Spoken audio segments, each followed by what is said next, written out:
Santa Cruz, and today I will answer the following questions. So, why did you choose to pursue the teaching profession? So, to be honest, I didn't choose this program because when I was in senior high school, I am undeciding on what program I would take. So then my parents said that we don't have enough money to send me into universities. So they decided to enroll me in the nearest school, the AMC. So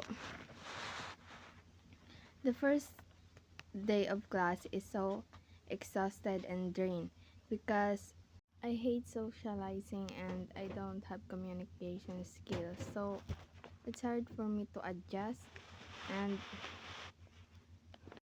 but now I start loving this program because it teaches me a lot of knowledge, and based on my observation, teaching is not just a profession. It carries a high responsibility to the kids or children.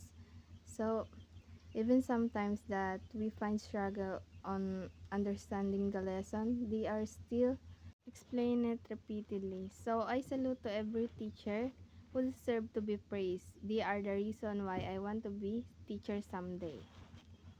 Because according to my instructor when I was in first year, student is not the one who need to adjust. It's probably the teacher, because how can we be effective educators when you are unpatents, when you are teaching and discriminating students based on their performance?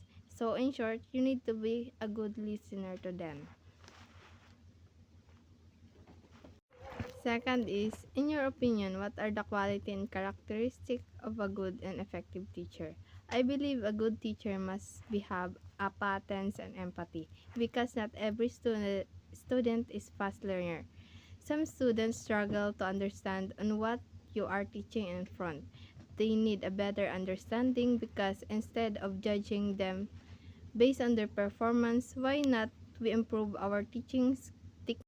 So let's proceed to number 3. So as a future teacher or educator, how do you plan to contribute to the improvement of education? I plan that when I am already teacher, I must be approachable, because if I'm not, they will be hesitate to answer and express themselves.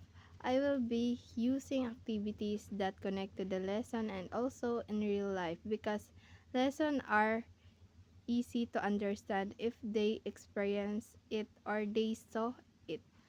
I also want to be a role model for them, because showing respect, patience, and hardworking person also pangit. I want to break the cycle of being an unfair teacher. I would not let my student what I experienced when I was in high school. That's all. Thank you. Impact on your learning. What specific practices and characteristics would you avoid when you're becoming a teacher?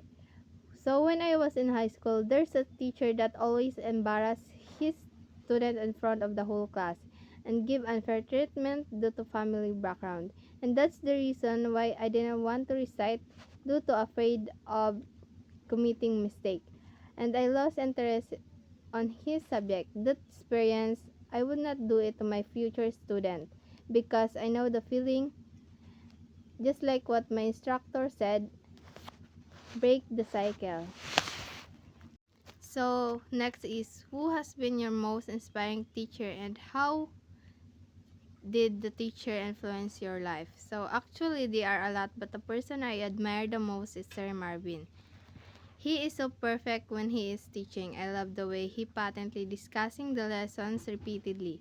He make a way to make his lessons easier and smooth, so that I want to be like him someday, because he is doing effort for his student to learn, and I was also amazed when he is not comparing us to others. That's all. Thank you.